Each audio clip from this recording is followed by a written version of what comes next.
Deputy CM तेजस्वी के खिलाफ मानहानि का मामला। अहमदाबाद कोर्ट में शिकायतकर्ता ने सबूत पेश किए। तेजस्वी को समन भेजने पर 12 जून को होगा फैसला। तमिलनाडु के श्री पेरम्बदूर जाएंगे राहुल गांधी। राहुल गांधी मेमोरियल, राजीव गांधी मेमोरियल पर पिता को श्रद्धांजलि देंगे और 32 साल पहले यही हुई थी पूर्व पीएम की हत्या। वायुसेना ने सभी मिग-21 लड़ाकू विमानों की उड़ान रोकी। 3 स्क्वाड्रन के 50 जेट ग्राउंडेड। राजस्थान में 8 मई को हुए क्रैश के बाद फैसला। फर्जी वोटिंग रोकने के लिए इलेक्शन कमीशन की पहल। वोटर्स की अंगुली पर स्याही नहीं, लेजर से निशान लगेगा, फोटो भी खींचेगा। आप देख रहे हैं के न्यूज, खबरों का सारथी। नमस्कार, के न्यूज इंडिया में आपका स्वागत है। मैं हूं आपके साथ गरिमा वाजपेयी और बड़ी खबर से बुलेटिन की शुरुआत करते हैं, जहां दिल्ली में सीएम केजरीवाल और नीतीश कुमार की अहम मुलाकात। विपक्षी एकता के मुद्दे पर होगी चर्चा। सीएम केजरीवाल के आवास पर होगी मुलाकात और 2024 की रणनीति पर दोनों नेता करेंगे बातचीत। यह अहम खबर आपको हम बता रहे हैं, जहां पर सीएम केजरीवाल के आवास पर मुलाकात होगी और दोनों नेताओं के बीच अहम बातचीत होने जा रही है।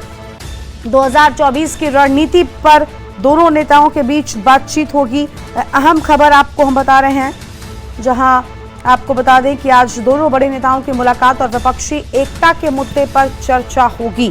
तो विपक्षी एकता के मुद्दे पर होगी चर्चा।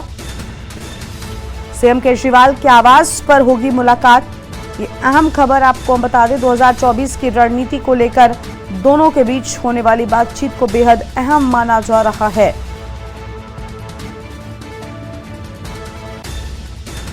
फिलहाल ये अहम खबर आपको हम बता रहे हैं, जहां विपक्षी एकता के मुद्दे पर दोनों के बीच बातचीत होगी और सीएम केजरीवाल के आवास पर होगी मुलाकात।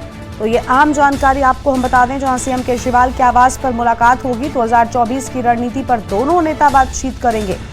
2024 की रणनीति पर दोनों नेताओं के बीच बातचीत होगी और दिल्ली में सीएम केजरीवाल नीतीश की होगी मुलाकात। तो दिल्ली में सीएम केजरीवाल और नीतीश कुमार की मुलाकात होगी। विपक्षी एकता के मुद्दे पर दोनों के बीच चर्चा भी होनी बताई जा रही है। सीएम केजरीवाल के आवास पर यह मुलाकात होनी है। फिलहाल अहम खबर आपको हम बता दें, 2024 की रणनीति पर दोनों नेता बातचीत करेंगे।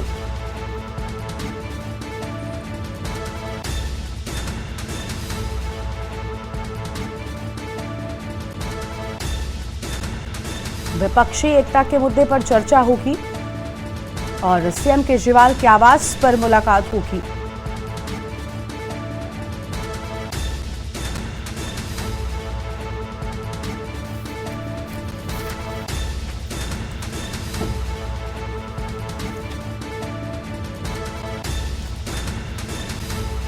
और इसी खबर पर अधिक जानकारी के लिए हमारे साथ प्रवेश शर्मा जुड़ चुके हैं, हमारे संवाददाता दिल्ली से। प्रवेश, देखिए, इस मुलाकात को बेहद अहम माना जा रहा है क्योंकि दोनों बड़े नेता हैं और 2024 से पहले ये मुलाकात, यानी साफ है कि 24 की रणनीति को लेकर ही बातचीत इस मुलाकात में संभव। जी बिल्कुल, मैं आपको बता दूं, नीतीश कुमार कर्नाटक के मुख्यमंत्री के शपथ समारोह में सीधा दिल्ली पहुंचे हैं और वो आज केजरीवाल के साथ मुलाकात कर एक मीटिंग करेंगे। मुद्दा क्या है, चर्चा किस बात पे होनी है, ये अभी खुलासा नहीं है, लेकिन ये बताया जा रहा है कि अरविंद केजरीवाल अपनी जो सुप्रीम कोर्ट की जो उन्होंने याचिका की थी और उसके बाद केंद्र सरकार ने जो उस पर अध्यादेश लाकर उसको थोड़ा सा टालने की कोशिश की है, उस पर मुद्दे पे चर्चा करेंगे। इस बात का खुलासा खुद केजरीवाल ने भी कर दिया है और बताया जा रहा है कि ये बैठक लगभग 11:30 बजे होगी। बिल्कुल, यानी 11:30 बजे इस बैठक की शुरुआत होगी। लेकिन क्या लग रहा है, क्योंकि विपक्षी और महागठबंधन को लेकर कई तरह की बातें कही जा रही हैं। 24 में लोकसभा चुनाव है, क्या लगता है कि ये मुलाकातें भारतीय जनता पार्टी की मुश्किलें बढ़ा सकती हैं? 24 में सब मिलकर कहीं ना कहीं मुश्किलें खड़ी कर सकते हैं बीजेपी के लिए। जी बिल्कुल, देखिए, 2024 में लोकसभा का चुनाव है और जिसको लेकर विपक्ष जो है एकजुट होने की तैयारी कर रहा है और उसमें विपक्ष की एकजुट करने की अहम भूमिका में नीतीश कुमार का भी नाम शामिल होता है। और नीतीश कुमार, ममता बनर्जी और अरविंद केजरीवाल तीनों एक विपक्ष का चेहरा तैयार कर रहे हैं ताकि जो है आने वाले लोकसभा चुनाव में जो है बीजेपी के लिए मुश्किलें खड़ी कर सके और अपने जो रणनीति है उस पर जो है चर्चा करने के लिए समय समय पर अन्य दल के नेताओं और अन्य दल के मुख्यमंत्रियों के साथ बैठक करते रह रहे हैं। जी बिल्कुल, देखिए नीतीश कुमार के नाम को लेकर अगर देखें तो इसके पहले भी उनके नाम पर कई बार चर्चा हो चुकी है। अखिलेश यादव से मुलाकात हो चुकी है, ममता बनर्जी भी साथ में थी, लेकिन अब केजरीवाल से मुलाकात हो रही है। और अभी हाल ही में जिस तरह से दिल्ली का बॉस कौन होगा इसको लेकर फैसला आया, कहीं ना कहीं इस समय केजरीवाल बूस्टअप है और ऐसे में विपक्षी बड़े नेताओं के साथ मुलाकात काफी कुछ मायने रखती है। ये जी बिल्कुल, देखिए लोकसभा चुनाव की तैयारी को देखते हुए जो है विपक्ष एकजुट होकर ये साफ साफ दर्शाना चाहता है कि लोकसभा चुनाव में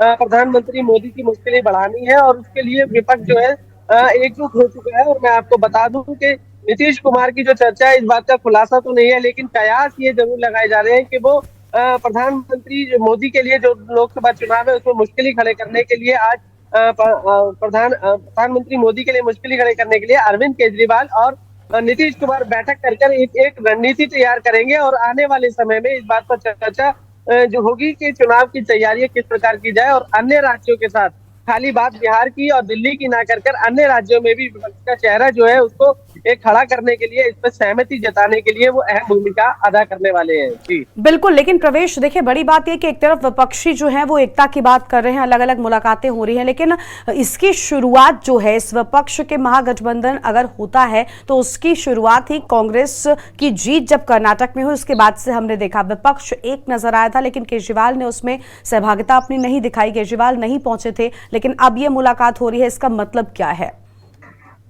जी देखिए, केजरीवाल सरकार के जो 2 मंत्री हैं वो जेल में हैं और केजरीवाल कहीं ना कहीं इस बात को अच्छी तरीके से जानते हैं कि अगर जेल में वो उनके मंत्री रहेंगे तो उनकी पार्टी और उनकी छवि के लिए नुकसानदायक है। और वो एक रणनीति विपक्ष के साथ तैयार कर ये दिखाना चाहते हैं कि उनकी पार्टी मजबूत है और कहीं ना कहीं जो उनके मंत्री जेल में है वो सिर्फ एक साजिश के तहत है, उन्होंने कोई भ्रष्टाचार नहीं किया है। और वो इस मुद्दे को जो है बार बार कई बार वो कई मंचों से उठा चुके हैं और बार बार वो ये आरोप लगाते हैं कि बीजेपी के कारण ये कहीं बीजेपी की साजिश के कारण वो आज जेल में बंद है और उनको छुड़ाने की पूरी रणनीति है। तो अब जब लोकसभा चुनाव करीब में है तो कहीं ना कहीं नीतीश कुमार के साथ बैठक कर विपक्ष का चेहरे में जो अहम भूमिका अदा करने के लिए ये सारा रोल अदा किया जा रहा है।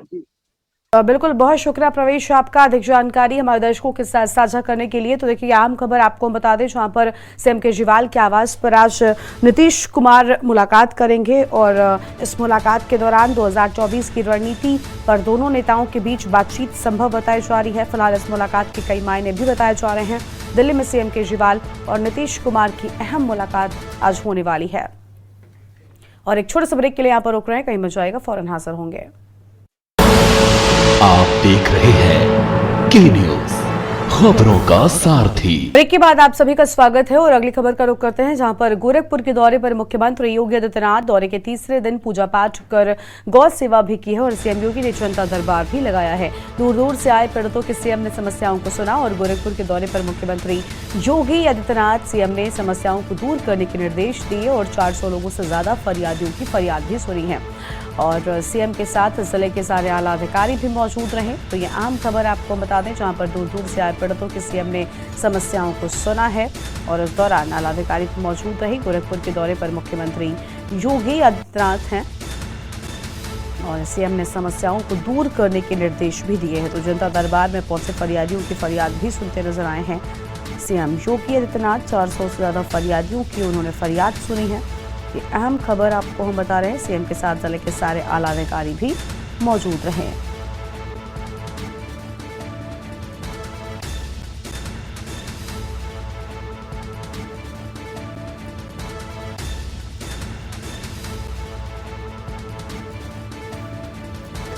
तो सीएम योगी ने जनता दरबार लगाया है और ये तस्वीरें भी उस दौरान की आपको हम दिखा रहे हैं जब खुद मुख्यमंत्री योगी आदित्यनाथ यहां पर जनता दरबार में फरियादियों से मुलाकात करते हुए नजर आए। उन्होंने खुद अपने हाथों से जनता की समस्याओं को सुना, समझा और पढ़ा है और साथ ही पास मौजूद आला अधिकारियों को तुरंत ही उनकी समस्याओं के निराकरण के आदेश और निर्देश भी दे दिए हैं।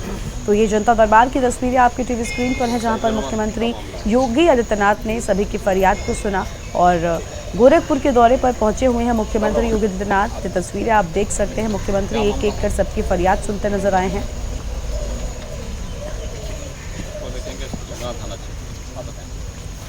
और ब्यूरो चीफ रामशंकर यादव गोरखपुर से हमारे साथ में जुड़ चुके हैं रामशंकर, हम देख पा रहे हैं तस्वीरों में साफ तौर पर मुख्यमंत्री ने एक एक कर खुद फरियादियों की फरियाद को सुना है और इतना ही नहीं, उन्होंने अधिकारियों को जल्द ही उनके समस्याओं के निराकरण के आदेश भी दे दिए हैं।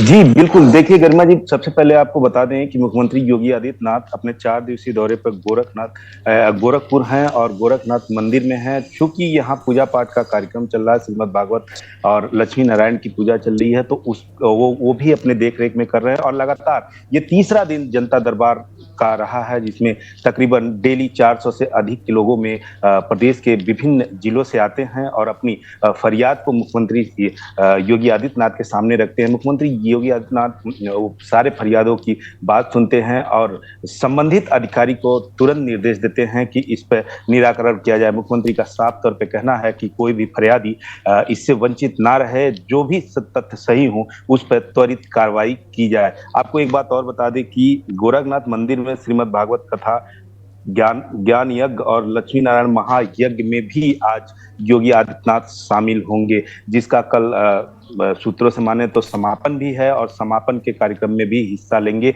उसके बाद मुख्यमंत्री योगी आदित्यनाथ लखनऊ के लिए प्रस्थान करेंगे।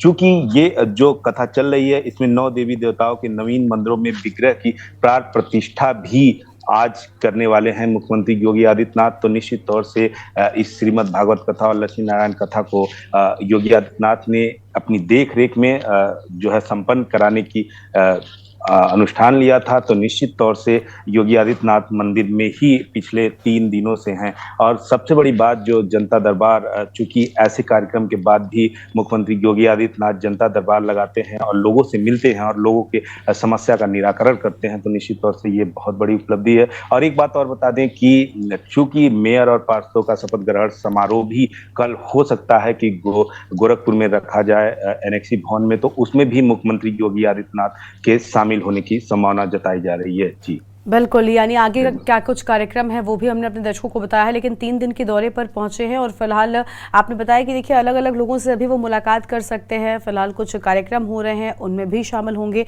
लेकिन आज जब मुख्यमंत्री पहुंचे तो उन्होंने बताया जा रहा है गौ सेवा भी की है और जनता दरबार भी लगाया है।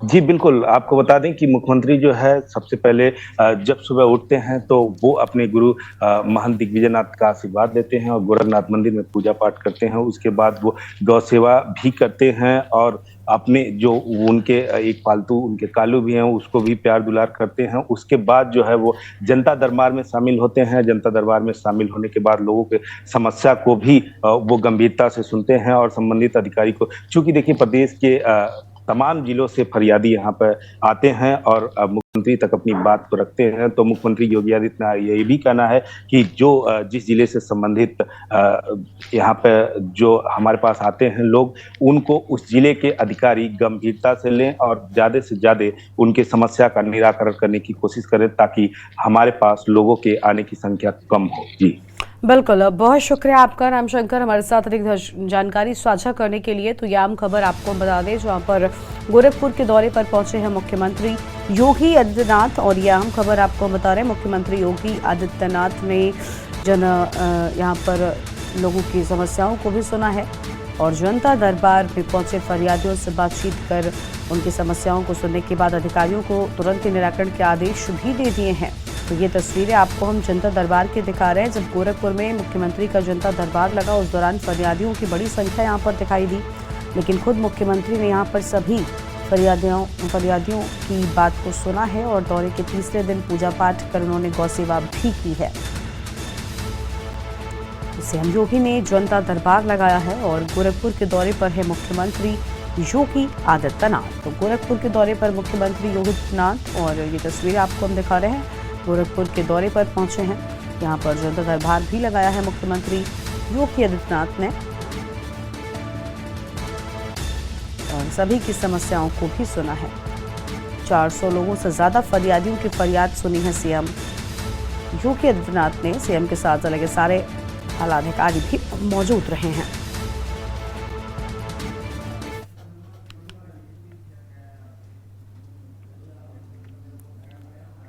और आगे बढ़ेंगे खबरों की ओर। अगली खबर है दिल्ली से, जहां पर हज यात्रियों का पहला जत्था आज दिल्ली से रवाना होगा और आज दिल्ली से रात 1:30 बजे 381 यात्री रवाना हो जाएंगे। रात 9 बजे केंद्रीय मंत्री स्मृति ईरानी एयरपोर्ट पर करेंगी स्वागत और दिल्ली एलजी मंत्री मीनाक्षी लेखी हज यात्रियों का स्वागत करेंगे। हज यात्रियों का पहला जत्था आज दिल्ली से रवाना होगा। देर रात हज यात्रा के लिए रवाना होंगे 381 यात्री। रात 9 बजे केंद्रीय मंत्री स्मृति ईरानी एयरपोर्ट पर स्वागत करेंगी। दिल्ली एलजी मंत्री मीनाक्षी लेखी हज यात्रियों का स्वागत करेंगे। और यह आम खबर आपको हम बता दें, जहां पर पहला जत्था आज रवाना हो जाएगा। देर रात हज यात्रा के लिए 381 यात्री रवाना हो जाएंगे।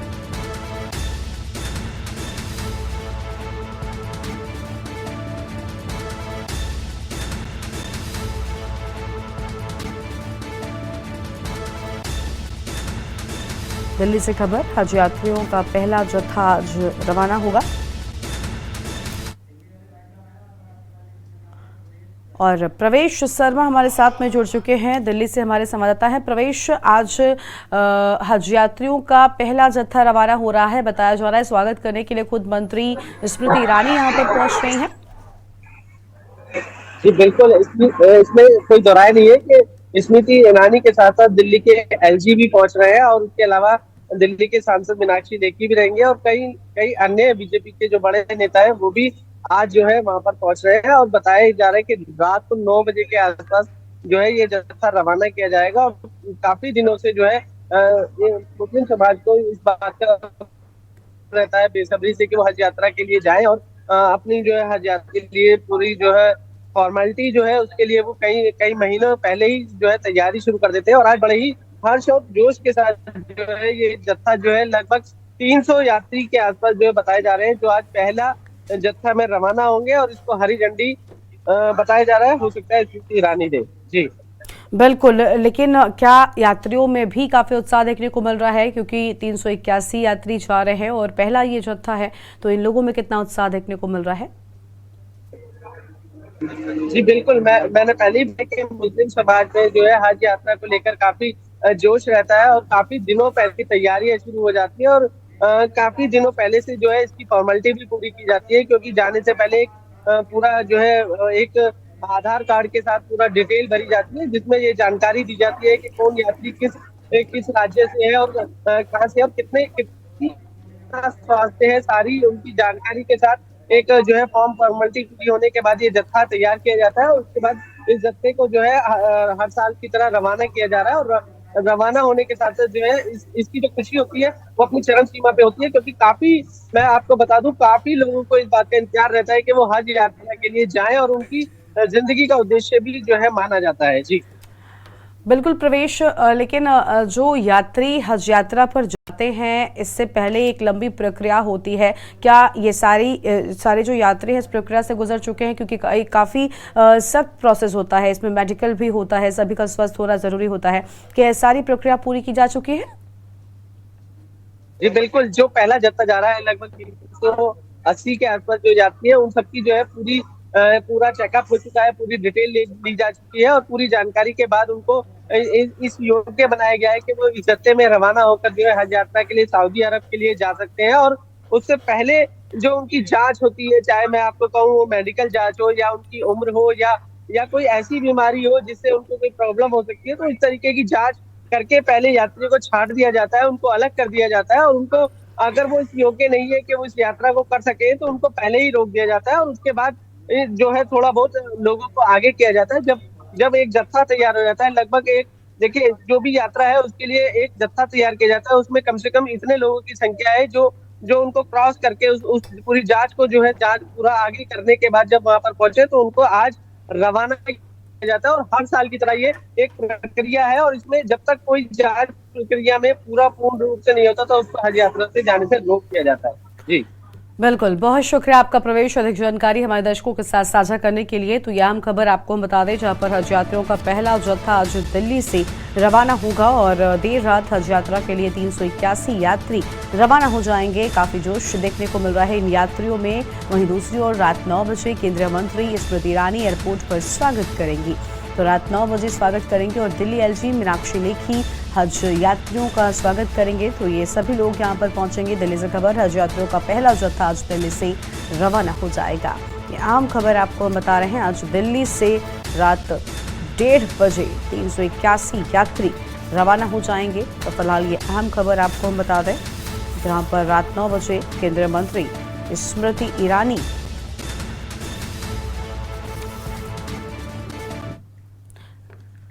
और एक छोटे से ब्रेक के लिए यहाँ पर रुक रहे हैं, जल्द लौटेंगे। आप देख रहे हैं के न्यूज, खबरों का सारथी। ब्रेक के बाद आप सभी का स्वागत है। खबर है सहारनपुर से, जहां पुलिस की बदमाशों से मुठभेड़ हो गई। थाना सरसावा पुलिस की बदमाशों से मुठभेड़ हुई है। 50,000 के नामी बदमाश के पैर में गोली लगी। एक बदमाश मौके से फरार हो गया और फरार बदमाश की तलाश में आपको बता दें कि पुलिस लगातार लगी हुई है। यमुना नदी के जंगल में की जा रही तलाश। मौके पर पहुंची फॉरेंसिक टीम। हरियाणा सहित सहारनपुर के कई थानों का है वांछित। आम खबर, एक बदमाश मौके से फरार हो गया है। सहारनपुर से यह खबर आपको हम बता रहे हैं, जहां फरार बदमाश की तलाश जारी है। यमुना नदी के जंगल में तलाश की जा रही है। यमुना नदी के आसपास के जंगल में हो रही है तलाश। मौके पर पहुंची है फॉरेंसिक की टीम। हरियाणा सहित सहारनपुर के कई थानों का वांछित है बदमाश।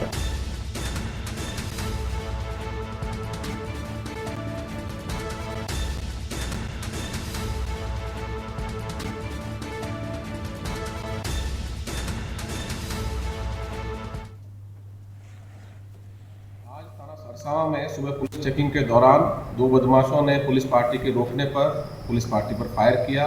इस पर पुलिस पार्टी ने उनका पीछा किया और इनमें से जवाबी कार्रवाई में एक बदमाश को गोली लगी है। दूसरा बदमाश जंगल में भागने में कामयाब रहा है। जो बदमाश पकड़ा गया है उसका नाम मीर हसन नेवाती है और यह यमुनानगर का रहने वाला है। इस पर जनपद से 50,000 रुपये का पुरस्कार घोषित था और ये 4 गंभीर घटनाओं में वांछित था, जिसमें कि पेट्रोल पंप लूट व अन्य घटनाएं भी शामिल है। पूछताछ में इसने बताया कि इसकी गैंग के कई अभियुक्त पूर्व में भी जनपद पुलिस द्वारा पकड़े गए हैं और फिलहाल जेल में है। इसकी भी पुलिस को सरगर्मी से तलाश थी, क्योंकि ये पूरा गैंग यमुनानगर से नदी पार करके सहारनपुर जिले में कई घटनाओं को अंजाम देता है।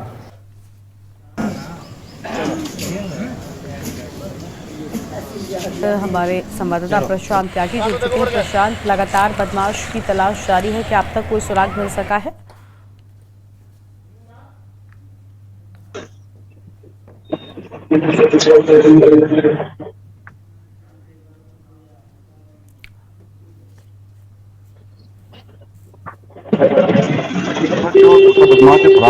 हरियाणा का दर्ज है। सहारनपुर और हरियाणा क्षेत्र में आसपास की बात। जी प्रशांत, आपकी आवाज ठीक से हम तक पहुंच नहीं पा रही है प्रशांत, लेकिन बताया जा रहा है कि लगातार यहां पर पुलिस एक्शन मोड में दिखाई दे रही है। बदमाशों की खैर नहीं है।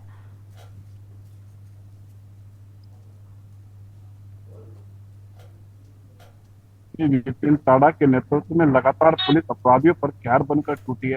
कहीं ना कहीं उसने अपराधियों की सहारनपुर में बात करें तो कमर तोड़कर रख दी है। सहारनपुर पुलिस पे बड़ी सफलता मिली। जो पकड़ा गया जो आरोपी है, 17 से अधिक इसके खिलाफ मुकदमे हैं। 50,000 का ये नामी बदमाश था। इसके अलावा ये पूरा जो गैंग था ये हरियाणा से ज्यादातर बिलोंग करता है, यमुनानगर से। ये यमुना पड़ती है सहारनपुर और हरियाणा बॉर्डर के बीच। उसको क्रॉस कर आते तो अपराधी घटनाओं को अंजाम देकर फिर यमुना के रास्ते हरियाणा में भाग जाते थे। तो पुलिस के लिए कहीं ना कहीं ये गैंग सिरदर्द बना हुआ था। आप में बहुत बड़ी बात जी।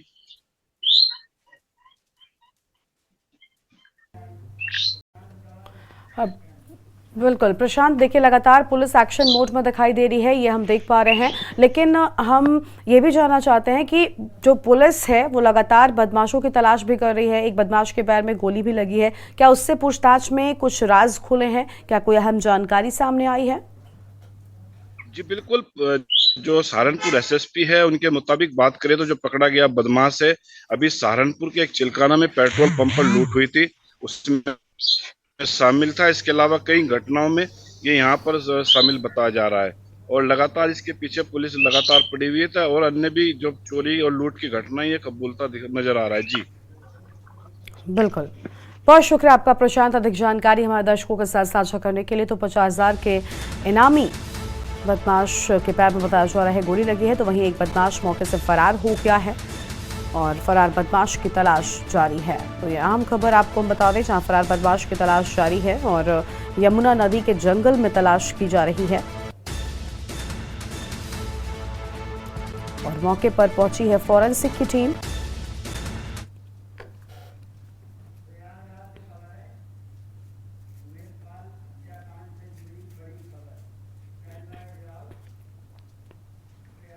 और अगली खबर प्रयागराज से आपको हम बताते हैं, जहां पर उमेश पाल हत्याकांड से जुड़ी बड़ी खबर आपको हम बता दें। और प्रयागराज से इसी बीच एक बड़ी खबर सामने आई है। उमेश पाल हत्याकांड मामले से जुड़ी बड़ी खबर। एनकाउंटर में शामिल पुलिसकर्मियों को नोटिस भेजा गया है। एनकाउंटर में शामिल पुलिसकर्मियों को भेजा गया नोटिस और बयान दर्ज कराने के लिए न्यायिक आयोग ने नोटिस भेजा है। लखनऊ स्थित न्यायिक आयोग के दफ्तर में अब दर्ज होगा बयान। बयान दर्ज कराने के लिए न्यायिक आयोग ने नोटिस भेजा है। लखनऊ स्थित न्यायिक आयोग के दफ्तर में बयान होगा दर्ज। ये अहम खबर आपको हम बता दें, जहां पर विजय चौधरी के एनकाउंटर में शामिल पुलिसकर्मियों को नोटिस, अरबाज के एनकाउंटर में भी शामिल पुलिसकर्मियों को नोटिस दिए जाने की बात सामने आई है। और प्रयागराज से खबर, उमेश पाल हत्याकांड से जुड़ी ये बड़ी खबर आपको हम बता दें, जहां शूटर्स के एनकाउंटर में शामिल पुलिसकर्मियों को नोटिस भेजा गया है और बयान दर्ज कराने के लिए न्यायिक आयोग ने नोटिस भेजा है। उमेश पाल हत्याकांड मामले में उमेश पाल के जो शूटर्स थे, उनके एनकाउंटर में जो पुलिसकर्मी शामिल थे, उनको नोटिस भेजे जाने की बात सामने आई है। बयान दर्ज कराने के लिए न्यायिक आयोग ने नोटिस भेज दिया है। और विनय मिश्रा हमारे साथ जुड़ चुके हैं। विनय, बताया जा रहा है कि न्यायिक आयोग ने नोटिस भेज दिया है उन सभी पुलिस अधिकारियों को जो एनकाउंटर में शामिल थे। अब यानी कहीं ना कहीं जांच के बाद चीजें सामने आएंगी, काफी कुछ सामने आने वाला है। जी बिल्कुल, हम आपको बता दें कि उमेश पाल हत्याकांड में शामिल जो शूटर थे, उनकी जो एनकाउंटर हुआ था, उनको जो पुलिसकर्मी शामिल थे एनकाउंटर में, उनको जो है न्यायिक आयोग ने जो है नोटिस भेजा है और उनसे जो है पूछताछ के लिए लखनऊ जो स्थित कार्यालय है न्यायिक आयोग का, वहां पे उनसे पूछताछ होगी, उनके बयान दर्ज होंगे। जी बिल्कुल, यानी देखिए न्यायिक आयोग के दफ्तर में बयान भी दर्ज होंगे, लेकिन इस सब में कितना वक्त लग सकता है, क्योंकि अभी नोटिस जारी किया गया है। क्या कोई तिथि निर्धारित की गई है कि उससे पहले सभी को अपने बयान दर्ज कराने हैं? जी बिल्कुल, न्यायिक आयोग ने बाकायदा नोटिस भेजकर ये प्रक्रिया की है और उसमें जो है पुलिसकर्मी जो उसमें शामिल थे एनकाउंटर में, उनसे जो है बयान दर्ज होगा। जो है विजय चौधरी और एक अरबाज नाम की जो है शूटर्स का एनकाउंटर हुआ था, इस मामले में जो है उनसे जो है पूछताछ और उनके बयान दर्ज होंगे। जी बिल्कुल, लेकिन क्या लगता है कि क्योंकि जब एनकाउंटर्स हुए उसके बाद कई सारे सवाल उठने लगे, चाहे वो असद का ही क्यों ना हो, और उसके पहले बाकी के जो शूटर्स थे, जब उनका भी एनकाउंटर पुलिस की ओर से किया गया, कई सारे सवाल उठे थे, कई लोगों ने कई तरह की बातें भी की थी। लेकिन अब जब न्यायिक आयोग पूरे मामले की जांच कर रहा है, टीम गठित हो चुकी है और अब बयान दर्ज करने के लिए पुलिसकर्मियों को नोटिस भी दे दिया गया है, ऐसे में ऐसे सवालों पर इस जांच के बाद लग रहा है कि रोक लग जाएगी। जी बिल्कुल, हम आपको बता दें कि जो इनकाउंटर हुआ था तो उस पर कई तरह के सवाल उठे थे। वहां के जो शूटर्स थे उनके परिजनों द्वारा जो है सवाल उठाए गए थे और जिसको लेकर जो है ये न्यायिक आयोग द्वारा ये जो जांच चल रही है, इसमें चीजें स्पष्ट हो जाएंगी कि क्या है, ये क्या मामला था ये पूरा। और ये जो है पुलिसकर्मियों को जो है उनको नोटिस भेजकर जो है उनको बयान दर्ज करने के लिए बुलाया गया है। जी बिल्कुल, यानी साफ तौर पर अब बयान दर्ज कराने के लिए पुलिसकर्मियों को जाना होगा और इस सब के बाद कहीं ना कहीं इस पूरे हत्याकांड की गुत्थी भी सुलझेगी और साथ ही जो एनकाउंटर्स हुए उनकी भी जांच में जो चीजें होंगी वो सामने आ जाएंगी। विनय जी बिल्कुल, इस पूरे जो न्यायिक जांच हो रही है इसमें जो गुत्थी है ये जरूर सुलझेगी, क्योंकि ये बहुत बड़ी प्रक्रिया है जिसमें जो है पुलिसकर्मी जो भी शामिल थे इनकाउंटर में, उनको जो है ये नोटिस भेजा गया है। क्योंकि वो बड़ा सवाल उस समय उठा था, जो कुछ लोगों ने और कुछ पार्टियों ने भी इस इनकाउंटर को जो है फेक बताया था, और ये इसको लेकर जो है न्यायिक आयोग का एक बहुत बड़ा कदम आप कह सकते हैं कि जो जांच प्रक्रिया है ये हो रही है। बिल्कुल, साफ तौर पर यानी ये जांच कई अहम चीजें सामने लेकर आएगी और इसके साथ ही किस तरह से एनकाउंटर हुआ, क्या कुछ चीजें रही, वो सारी चीजें सामने आ जाएंगी और एनकाउंटर पर सवाल उठाने वाले लोगों पर भी कहीं ना कहीं उन्हें जवाब मिल जाएगा। जी जी, बिल्कुल बिल्कुल। ये इस जो जो जांच हो रही है, इसमें जो सवाल उठाए थे, विपक्षी पार्टियों ने भी सवाल उठाए थे, तो इसमें कहीं ना कहीं उनको भी ये जवाब मिलेगा कि एनकाउंटर कैसे क्यों हुआ था, कैसे हुआ था, सही है या गलत है। तो इनमें सारी चीजें जो है साफ होती नजर आ रही है। जी बिल्कुल, बहुत शुक्रिया आपका हमारे साथ जुड़कर अधिक जानकारी हमारे दर्शकों के साथ साझा करने के लिए। तो विजय चौधरी के एनकाउंटर में शामिल पुलिसकर्मियों को नोटिस दिया गया है और अरबाज के एनकाउंटर में भी शामिल पुलिसकर्मियों को नोटिस दिया गया है। उमेश पाल हत्याकांड मामले में जो शूटर्स थे उनके एनकाउंटर में जो पुलिसकर्मी रहे थे, अब उनको न्यायिक आयोग ने जांच में अपना बयान दर्ज कराने के लिए नोटिस भेज दिया है। तो ये आम खबर आपको बता रहे हैं, उमेश पाल हत्याकांड मामले से जुड़ी है बड़ी खबर। बयान दर्ज कराने के लिए न्यायिक आयोग ने नोटिस भेजा है। तो बयान दर्ज कराने के लिए न्यायिक आयोग ने भेजा नोटिस। लखनऊ स्थित न्यायिक आयोग के दफ्तर में होगा बयान दर्ज। और आगे बढ़ेंगे खबरों की ओर। अगली बड़ी खबर आपको हम दिल्ली से बताते हैं, जहां ब्रजभूषण शरण सिंह की गिरफ्तारी का अल्टीमेटम आज खत्म होगा और गिरफ्तारी को लेकर सरकार को अल्टीमेटम आज 21 मई तक कार्रवाई करने के लिए दिया था। अल्टीमेटम रोहतक में आगे की रणनीति को लेकर आज होगी महापंचायत। ब्रजभूषण शरण सिंह की गिरफ्तारी का अल्टीमेटम आज खत्म होगा। महापंचायत में खाप पंचायतों के प्रमुख समेत समर्थक मौजूद रहेंगे और महापंचायत में खाप पंचायतें ले सकती हैं कुछ बड़ा फैसला। दिल्ली के जंतर मंतर पर पहलवानों का धरना प्रदर्शन जारी रहेगा। तो यह अहम जानकारी आपको हम बता दें, जहां दिल्ली के जंतर मंतर पर प्रदर्शन जारी रहेगा।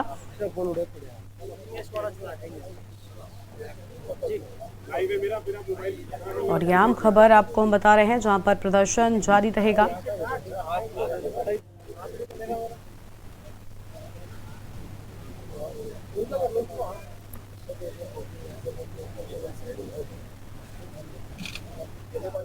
तो लगातार एक तरफ धरना जारी है पहलवानों का। दिल्ली से खबर, ब्रजभूषण शरण सिंह की गिरफ्तारी का अल्टीमेटम आज। गिरफ्तारी को लेकर सरकार को दिया अल्टीमेटम आज खत्म हो रहा है।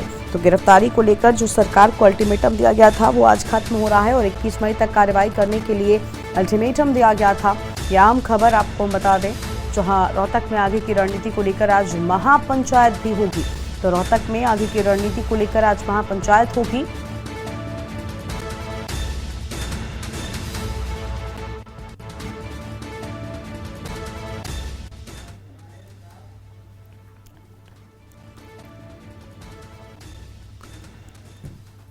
और इसी खबर पर अधिक जानकारी के लिए हमारे साथ प्रवीण गुप्ता जुड़ चुके हैं। प्रवीण, आज अल्टीमेटम खत्म हो रहा है, ऐसे में अब जो महापंचायत हो रही है, क्या लगता है आगे की रणनीति किस तरह की हो सकती है पहलवानों की?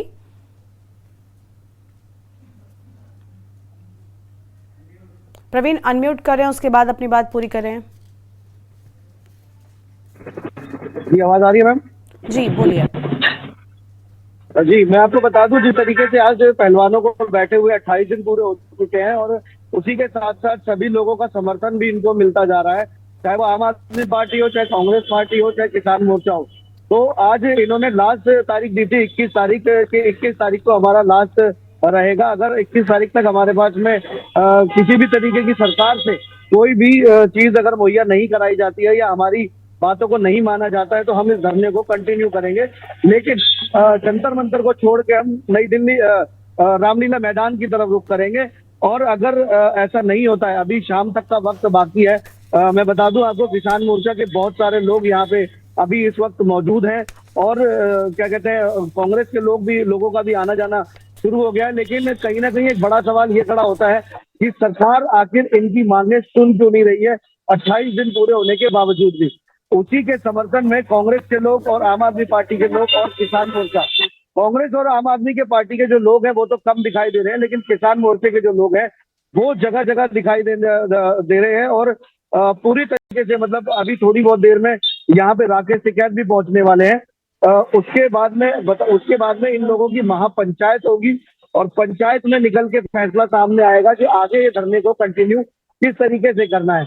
एक गांव से या एक शहर से लोग नहीं आ रहे हैं यहाँ पे करीब हजारों गांव से लोग यहाँ पे आना शुरू हो गए हैं। लेकिन पुलिस ने इतनी सख्ती कर रखी है यहाँ पे कि पूरी जंतर मंतर को 1 किलोमीटर का जो दायरा है उसको पूरे तरीके से पूरा छावनी में तब्दील कर दिया है कि किसी तरीके का बवाल या हंगामा या कुछ यहाँ पे ना देखने को मिले। क्योंकि जिस तरीके से पिछली बार हमने देखी थी तस्वीरें, किसानों ने बैरिकेड को तोड़ दिया था और बैरिकेडों को तोड़ने के बाद में बैरिकेडों को घसीटते हुए अंदर तक लेके चले गए थे। तो उसको देखते हुए चौकसी भी यहाँ पे बढ़ा दी गई है। और अब देखने वाली बात यह है कि किसान कितनी तादाद में यहाँ पे आते हैं, या जिस तरीके से राकेश टिकैत ने कहा था कि अगर 21 तारीख तक हमारी बात नहीं मानी जाएगी तो 4 लाख ट्रैक्टर पूरी दिल्ली को घेर लेंगे और पूरी दिल्ली में फिर से वही हंगामा होगा जो हंगामा किसान मोर्चा में हमने देखने को मिला था। दोबारा हमें अगर तिरंगे की जगह कोई और झंडा हमें फहराना पड़ा तो हम अपनी बात मनवाने के लिए वो तक करेंगे। जी बिल्कुल प्रवीण, देखिए आज अल्टीमेटम खत्म हो रहा है और जिस तरह से पहलवानों को समर्थन की संख्या बढ़ी, फिर चाहे वो राजनीतिक दल हो या फिर किसान और खाप पंचायतें ही क्यों ना हो, इस सब के बाद इस आंदोलन ने जोर पकड़ा और राकेश टिकैत ने कहा था कि जब तक गिरफ्तारी नहीं होगी तब तक ऐसे ही आंदोलन चलता रहेगा और जरूरत पड़ी तो और ज्यादा बड़ा होगा यह आंदोलन। ऐसे में क्या लगता है कि अब क्या सरकार की मुश्किलें भी बढ़ सकती हैं, क्योंकि आज अल्टीमेटम खत्म होगा, महापंचायत आज से ही शुरू हो गई है, यानी मैसेज बिल्कुल साफ है कि गिरफ्तारी नहीं हुई तब तक आंदोलन और तेज होने वाला है। जी मैं आपको बता दूं, जिस तरीके से सरकार की मुश्किलें तो बढ़ेंगी ही बढ़ेंगी, क्योंकि पिछली बार भी जो किसानों की लड़ाई थी वो सरकार के खिलाफ थी, लेकिन 11 महीने बीतने के बाद सरकार को ही आखिर घुटने टेकने पड़े थे। तो कहीं ना कहीं अब इस जो पहलवानों का मुद्दा है उसके अंदर क्या कहते हैं, किसानों ने अपना साझेदारी रख दी है और साझेदारी के साथ साथ अब पंचायतों का मामला यहाँ सामने आ गया है कि जो भी पंचायतें फैसला करेंगी, जो पहलवानों के बड़े बुजुर्ग इनके साथ धरने पे बैठे हुए हैं वो फैसला करेंगे कि अब आगे की रणनीति किस तरीके से तय करनी है। धरने को कंटिन्यू करना है या धरने को खत्म करना है या कुछ और तरीके से इस धरने को कुछ नए तरीके से करना है या जंतर मंतर छोड़ के अब सीधा रामलीला मैदान की तरफ रुख करना है। ये सारी चीजें शाम तक साफ हो पाएंगी। और ये लगा लीजिए कि अगर चीजें शाम तक साफ नहीं होती है तो हो सकता है कि दिल्ली पुलिस पे कड़ा प्रहार भी करे, हो सकता है इन्हें हटाने की कोशिश भी की जाए, हो सकता है इनको यहाँ से भगाने की कोशिश बिल्कुल। लेकिन प्रवीण, जिस तरीके से अभी साफ तौर पर अल्टीमेटम दिया गया था आज वो खत्म हो रहा है, लेकिन ये जिस तरीके से एक्शन मोड में दिखाई दे रहे हैं, जरा सा भी कोई हिला हवाली नहीं हो रही है, प्रदर्शनकारी लगातार अपनी मांग पर डटे हुए हैं। ऐसे में क्या लगता है अब जब अल्टीमेटम भी खत्म हो गया, एक तरफ सरकार भी इस सबको लेकर परेशान है, लेकिन दूसरी ओर क्या ब्रजभूषण शरण सिंह की भी मुश्किलें बढ़ेंगी? क्या गिरफ्तारी की तलवार लटक सकती है उन पर, क्योंकि हालांकि अब तक तो बराबर राहत मिल रही है। जी मैं इस बारे में ये कहना चाहूंगा कि जिस तरीके से ब्रजभूषण सिंह जी ने बयान दिया था कि अगर अमित शाह या नरेंद्र मोदी ये कहेंगे कि इस्तीफा देना है तो मैं इस्तीफा दे दूंगा, लेकिन ये बहुत गौर करने वाली बात है कि वो भी उसी पार्टी के सांसद हैं और उसी पार्टी से जुड़े हुए कार्यकर्ता हैं और बहुत अच्छे दिग्गज कार्यकर्ता हैं। तो ना तो नरेंद्र मोदी जी ये बोलेंगे कि पद से इस्तीफा दे दो और ना ही अमित शाह कहेंगे कि पद से इस्तीफा दे दो, क्योंकि कहीं ना कहीं जिस तरीके से कर्नाटक में भारी हार का सामना बीजेपी को करना पड़ा है, तो अगर इस ऐसी कंडीशन में यहाँ से भी अगर इनसे इस्तीफा मांग लिया गया तो यहाँ से भी बीजेपी को बहुत तगड़ा यूपी से झटका झेलने को मिल सकता है। तो कहीं ना कहीं केंद्र सरकार ब्रजभूषण को बचाने की पूरी कोशिश कर रही है और ये मान लीजिए कि अगर ऐसा नहीं होता, इसकी गिरफ्तारी नहीं होती, तो हो सकता है ये धरना और ज्यादा उग्र रूप ले सकता है। जी बिल्कुल, यानी साफ तौर पर रोहतक में जब आगे की रणनीति तय होगी, ऐसे में देखना होगा कि क्या कुछ किया जा सकता है। लेकिन फिलहाल प्रवीण, अगर बात करें तो क्या लगता है जंतर मंतर पर ही ये धरना जारी रहेगा? और आपने कहा कि राकेश टिकैत ने कहा था कि एक बार फिर से किसान आंदोलन जैसी तस्वीर ही दिल्ली में दोहराई जाएगी। ऐसे में किसान आंदोलन में क्या हुआ, कितने लोगों ने अपनी जान गंवा दी थी, ये सब किसी से छिपा नहीं है। पूरा देश जानता है कि उसका नतीजा क्या निकला था, भले ही सरकार को झुकना पड़ा हो। कहीं ना कहीं क्या वही चीज लेकर चल रहे हैं किसान इस बार समर्थन में पहलवानों के? उनको लगता है कि अगर किसान समर्थन देंगे तो पहलवानों की बात जल्दी सुनी जाएगी, सरकार को झुकना पड़ेगा। देखिए सीधी सीधी बात अगर माने तो जिस तरीके से किसान आंदोलन में लोगों ने जान भी गंवाई थी और लोगों को परेशानियों का सामना भी करना पड़ा था, दिल्ली के सारे बॉर्डर सील भी कर दिए गए थे, लोगों को आवाजाही में भी बड़ी परेशानियों का सामना उठाना पड़ा था। तो इसी तरीके का बयान जो राकेश टिकैत ने दिया है अभी कि अगर इन बच्चियों पे, इन पहलवानों पे जो यौन शोषण का मामला ब्रजभूषण पे लगाया हुआ है उस पर अगर कार्रवाई नहीं होती, अगर अरेस्टिंग नहीं होती, तो हो सकता है कि ऐसा देखने को नजारा दोबारा से एक बार दिल्ली में मिले, क्योंकि किसान सबसे पहले समर्थन देने के लिए इनके पास पहुंचे थे। पहलवानों को जो सबसे पहला समर्थन मिला था वो किसान मोर्चे का ही मिला था। और किसान मोर्चा किस तरीके से है, राकेश टिकैत किस तरीके से अपनी रणनीति तैयार करते हैं, ये किसी से छुपा हुआ नहीं है। तो ये कहना कोई गलत नहीं होगा कि हो सकता है कि दोबारा से वो ट्रैक्टर रैली हमें दोबारा दिल्ली में देखने को मिले। दिल्ली की जो जनता है उसको फिर एक भारी मुसीबत का सामना करना पड़े और दिल्ली के जो बॉर्डर है फिर से दोबारा दिल्ली पुलिस को भी अपनी कमर कसनी पड़े। सीआरपीएफ और दिल्ली पुलिस दोनों मिलके और ट्रैफिक पुलिस मिलके दोबारा से उस पे कमर कसने की जरूरत है। और अगर ऐसा हुआ तो दिल्ली पुलिस के लिए भी बड़ी चुनौती का सामना करना पड़ेगा। बिल्कुल साफ तौर पर, यानी अब कहीं ना कहीं दिल्ली पुलिस के लिए भी एक बड़ी जिम्मेदारी है दिल्ली में स्थितियों को सामान्य रखा जा सके। लेकिन क्योंकि हमने प्रवीण देखा था जब राकेश टिकैत ने कहा था कि वो आज पहुंच रहे हैं पहलवानों के समर्थन के लिए, उस दिन ही दिल्ली पुलिस काफी एक्टिव नजर आई थी। बॉर्डर्स पर एक अलग पहरा हो गया था ताकि बड़ी संख्या में एक साथ किसान प्रवेश न कर सके, लेकिन बावजूद इसके राकेश टिकैत दूसरे बॉर्डर से प्रवेश कर जाते हैं और बाकी के किसान भी पहुंचते हैं जंतर मंतर पर। क्या अब जब आज अल्टीमेटम खत्म है सब के बाद भी जो दिल्ली पुलिस है वो ज्यादा एक्टिव हो जाएगी, अलग अलग जगहों पर पहरा हो जाएगा? जी मैं आपको बता दूं कि जिस तरीके से जब पहली बार राकेश टिकैत ने जंतर मंतर पर कदम रखा था तो उस टाइम पे दिल्ली पुलिस को ये अंदाजा नहीं था कि उनके साथ कितनी भीड़, कितने किसान यहाँ पर उमड़ेंगे। तो उसी को देखते हुए सुरक्षा व्यवस्था को जो था वो दुरुस्त कर दिया गया था, बढ़ा दिया गया था और पूरे तरीके से मतलब उसको जंतर मंतर को छावनी में तब्दील कर दिया गया था। लेकिन कहीं ना कहीं अब जब राकेश टिकैत की जो लास्ट डेट थी 21 तारीख जो कि आज है, तो उस पे अब देखने वाली बात है कि कितने जन सैलाब के साथ में ये लोग यहाँ पे अपना रुख करेंगे और किस तरीके से यहाँ पहुंचेंगे। क्योंकि कल जो प्रेस कॉन्फ्रेंस बजरंग पुनिया ने और साक्षी मलिक ने और विनेश फोगाट ने की थी उसमें ये कहा गया था, इन्होंने साफ तौर से ये कहा है कि अगर आप हमारे समर्थन में दिल्ली आ रहे हैं और दिल्ली पुलिस आपको कहीं पर भी रोकती है तो आप दिल्ली पुलिस से जबरदस्ती ना करें किसी तरीके की, और उसके साथ साथ ही वहीं पर धरने पर बैठ जाएं जैसा कि पिछली बार किसानों ने किया था। किसान को जहां से भी आने के लिए रोका गया था उस किसानों ने वहीं पे अपना डेरा जमा लिया था। तो ऐसी ही एक बयान कल रात को जो प्रेस कॉन्फ्रेंस की थी उसमें किया गया था। तो अब देखना ये होगा कि कहाँ से किसान आते हैं, क्योंकि बॉर्डर ही अकेले ही एक जगह ऐसी नहीं है जहां से किसान रुक करेंगे। दिल्ली के अंदर और भी बहुत सारे रास्ते हैं जो बॉर्डर के अलावा दिल्ली के अंदर घुसने का रास्ता बना देते हैं। जी दर्शकों के साथ साझा करने के लिए, तो देखिए आज अल्टीमेटम खत्म हो रहा है और इस सब के बाद महापंचायत की शुरुआत होगी, जिसके बाद किस तरह का प्रदर्शन पहलवान करते हैं ये देखना होगा। फिलहाल आज जो गिरफ्तारी के लिए अल्टीमेटम दिया गया था वो खत्म हो रहा है और अब रोहतक में आगे की रणनीति को लेकर महापंचायत होगी। बहुत शुक्रिया आपका प्रवीण हमारे साथ जुड़ने के लिए। तो यहाँ हम जानकारी आपको बता रहे थे दिल्ली से, जहाँ ब्रजभूषण शरण सिंह की गिरफ्तारी का आज अल्टीमेटम खत्म हो रहा है और ऐसे में देखना होगा कि आखिर अब क्या कुछ आगे निकल कर सामने आता है। फिलहाल सरकार को दिया अल्टीमेटम आज खत्म हो रहा है, ये अहम जानकारी आपको हम बता रहे हैं।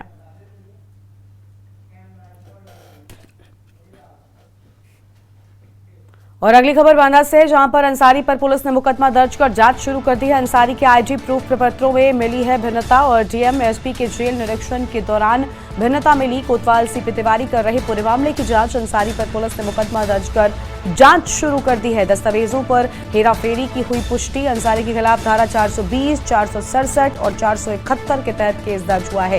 केस दर्ज होने के बाद जेल में बढ़ाई गई सतर्कता। डीएमएसपी की जेल निरीक्षण के दौरान मिली है भिन्नता। कोतवाल सीपी तिवारी कर रहे पूरे मामले की जांच और सीसीटीवी कैमरों से बंदियों पर रखी जा रही है कड़ी नजर।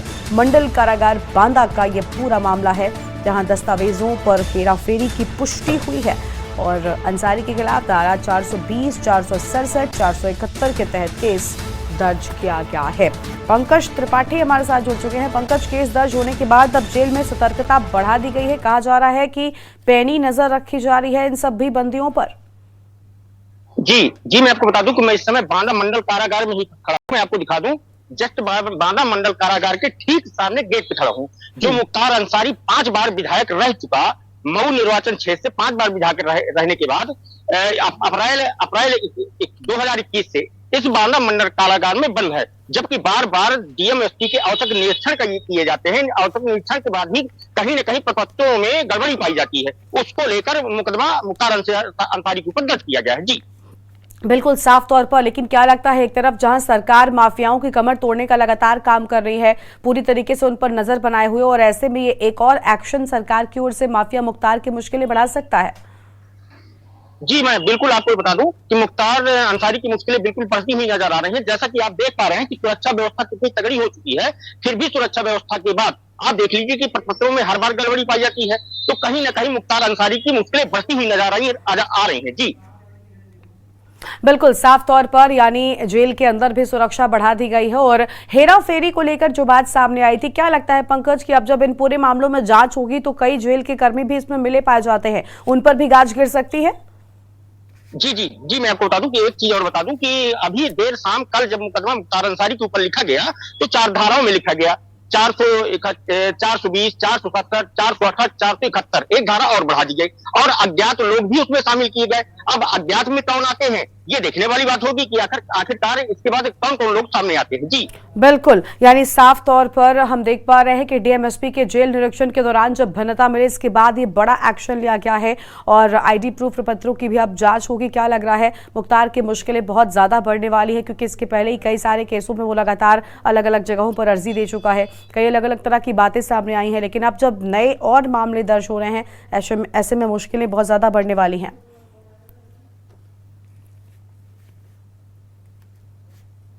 जी आवाज आ रही है? जी आपकी आवाज आ रही है। जी मैं आपको बता दूं कि ये जांच शहर कोतवाल को सौंपी गई है। जांच उनकी शुरू है, जैसे ही जांच आती है तो जांच के बाद हर पल के लिए अपडेट देता रहेगा। जी बिल्कुल, बहुत शुक्रिया आपका हमारे साथ जुड़कर अधिक जानकारी हमारे दर्शकों के साथ साझा करने के लिए। डीएमएसपी के जेल निरीक्षण के दौरान भिन्नता मिली है।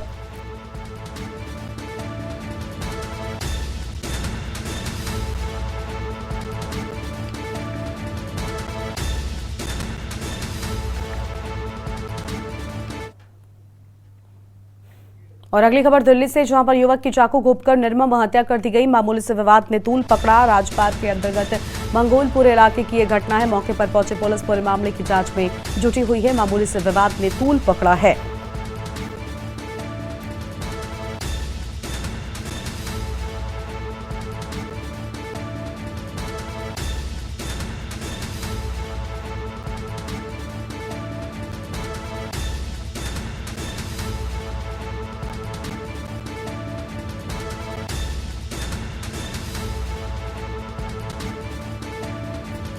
मामूली से विवाद ने पकड़ा तूल। अहम खबर आपको बता दें, राजपाट के अंतर्गत मंगोलपुर इलाके की ये पूरी घटना है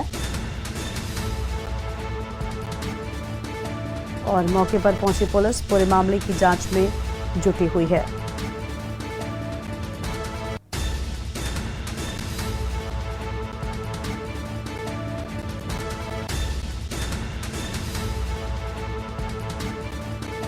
राजपाट के अंतर्गत मंगोलपुर इलाके की यह पूरी घटना।